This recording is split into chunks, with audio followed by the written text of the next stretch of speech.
بسم الله الرحمن الرحيم.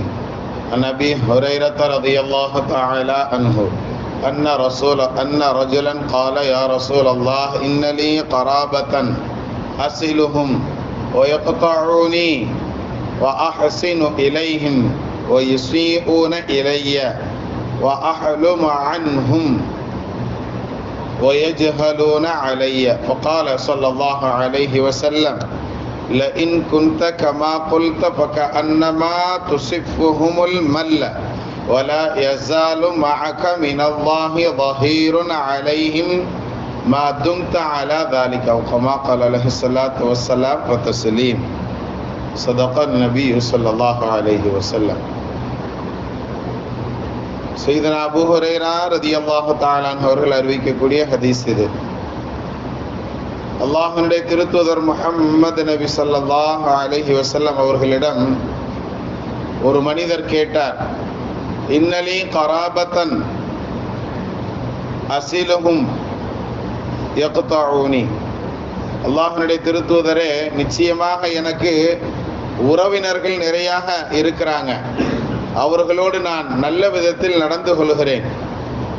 இருந்தாலும் யக்தஊனி, ஏன்ட்டு அவங்க யாரும் நல்ல விதமாக நடந்துக்கிறது இல்லை அப்படிங்கிற செய்தியை அந்த சஹாபிக்கு சொல்றாங்க. வஅஹ்ஸினு இலைஹிம் யுஸீஊன இலைய, அவர்களிடம் நான் மிக அழகிய முறையில் நடந்து கொள்கிறேன். இருந்தாலும் யுஸீஊன இலைய, அவர்கள் என்னிடத்துல எனக்கு ஏதாவது சங்கடத்தை ஏற்படுத்திக்கிட்டே தான் இருக்கிறாங்க அப்படின்னு அந்த சஹாபி சொல்றாங்க. வஅஹ்லுமு அன்ஹும் வயஜ்ஹலூன அலைய,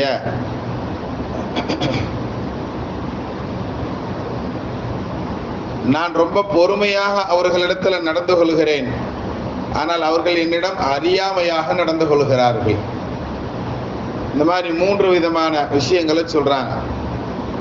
சொல்லிட்டு அந்த சஹாபி கேட்குறாங்க, இப்படிப்பட்ட உறவுகள், இந்த உறவுகளை பற்றி என்ன செய்கிறது யா ரசூலல்லாஹ் அப்படின்னு கேட்கும்போது, அப்படியே இந்த கேள்விகளை பூரா இந்த காலத்தில் எடுத்து வச்சோம்னாலும் கரெக்டாக அப்படியே பொருந்தும். அப்படித்தானே? நம்மளுடைய உறவுகளோடு நாம் எல்லா விதங்களிலும் சரியாக நடந்து கொண்டாலும் நம்மளிடத்தில் என்ன செய்கிறாங்க, அவங்க துண்டிச்சு தான் வாழ்கிறாங்க.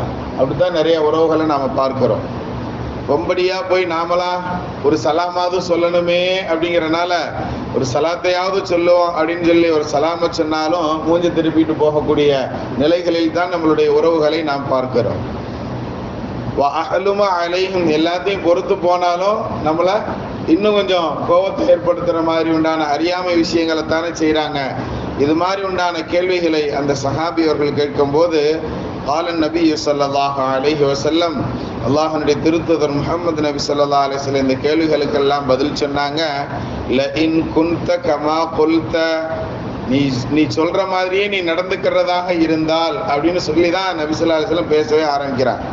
லஇன் குன்த கமா குல்த, நீ சொல்வது போன்றே நீ நடந்து கொண்டிருந்தாய் என்றால் ஃபகஅன்னமா துஸிஃபுஹுமுல் மல்ல, நீ அவர்களுடைய முகத்தில் கரியைத்தான் பூசுகிறாய் அப்படின்னு நபி ஸல்லல்லாஹு அலைஹி வஸல்லம் சொல்றாங்க.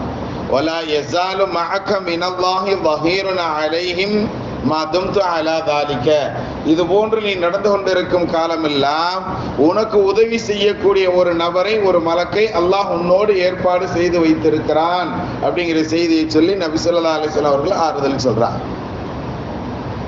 உறவுகளோடு நாம் சேர்ந்து வாழ்ந்து கொண்டிருக்கும் காலமெல்லாம் நம்மை விட்டு அவர்கள் துண்டித்து சென்றாலும் நாம போய் சேரணும் அப்படின்னு அந்த நல்ல எண்ணத்தோட நாம இருந்தோம் அப்படின்னா நம்மளோடு ஒரு மலக்கு எனி டைம் இருந்துகிட்டே இருக்கிறாங்க அப்படிங்கிற செய்தியவும் நமக்கு இந்த ஹதீஸ் நமக்கு சொல்லித்தரும் கண்ணியத்திற்குரியவர்களை.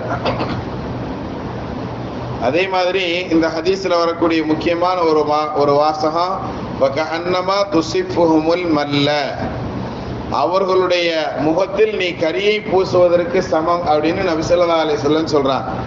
நேற்று கூட இந்த வாசகத்தை நாம சொன்னோம். சரி, அதை கொஞ்சம் தெளிவா சொல்லிடலாமே தான் இன்னைக்கு அந்த முஸ்லிம் ஷரீஃப்ல வரக்கூடிய 2558 இருக்கக்கூடிய அந்த ஹதீஸை எடுத்து நாம இன்னைக்கு சொல்லிக்கிட்டு இருக்கிறோம். அதுல கரிய பூசுறது அப்படின்னா அந்த காலங்கள்ல, அதாவது முகத்துல கரிய பூசுறது அப்படிங்கிறது உண்மையாலுமே கரியை எடுத்துட்டு போய் பூசுறது அல்ல. அந்த கரிய பூசுறதுக்கு ஈக்குவலான ஒரு செயலை நீ செஞ்சுட்ட அப்படிங்கிறத நபி ஸல்லல்லாஹு அலைஹி வஸல்லம் அவர்கள் அதாவது ஒப்பு காட்டி சொல்வதை போன்று இந்த ஹதீஸில் பயன்படுத்தி இருக்கிறாங்க அப்படிங்கிறதாக ஒரு விளக்கம் நமக்கு சொல்லப்படுகிறது. இமாம் நவவி ரஹ்மத்துல்லாஹி அலைஹி அவங்க இந்த வார்த்தைக்கு விளக்கம் சொல்லுவாங்க. இது போன்று உறவினர்கள் நடந்து கொள்வதனால அவர்களுக்கு ஏற்படக்கூடிய பாவங்கள் எந்த அளவிற்கு இருக்கும் அப்படின்னு சொன்னா, நாளைக்கு கியாமத் நாளையில முகம்பூரா கரிபூசியவர்களை போன்று அவர்கள் வருவார்கள் அப்படிங்கிறதாக நபி ஸல்லல்லாஹு அலைஹி வஸல்லம் அவர்கள் சொல்றாங்கன்னு இந்த ஹதீஸுக்கு என்ன செய்யறாங்க, விளக்கங்கள் பல இது மாதிரி நீண்டுகிட்டே போகும் கண்ணியத்திற்குரியவர்களை. ஆக எது எப்படியோ அந்த உறவுகள் துண்டித்து நம்மை வாழ்றாங்க அப்படின்னு சொன்னா அவர்களுக்கு உண்டான அந்த விஷயம் இந்த ஹதீஸ்ல ரொம்ப தெளிவாக நமக்கு சொல்லப்படுகிறது. அதனை விட்டும் தவிர்த்து கொள்ற சூழல்ல நம்மளுடைய வாழ்க்கைகளை நம்மளுடைய உறவு முறைகளை நாம இன்ஷா அல்லாஹ் அமைச்சுக்கிடலாமா? 1448வது ஹிஜ்ரி ஆண்டனுடைய முதல் மாதத்தினுடைய முதல் நாள்ல நாம என்ன செய்யறோம், ஃபஜ்ர் தொழுதுட்டு இந்த உறுதிமொழியை இதையே ஒரு உறுதிமொழியாக இன்ஷா அல்லாஹ் எடுத்துக்கிடலாமா? அல்லாஹ் தஆலா நம்மளுடைய உறவுகளோடு சேர்ந்து வாழ்ந்து அதன் பரக்கத்தினால் அல்லாஹ்வுடைய நெருக்கத்தை அடைந்து கொண்ட நற்பாக்கியவான்களாக அல்லாஹ் நம்மை கபூல் செய்வானாக. வஹக்க சய்யிதினா வாலி சய்யிதினா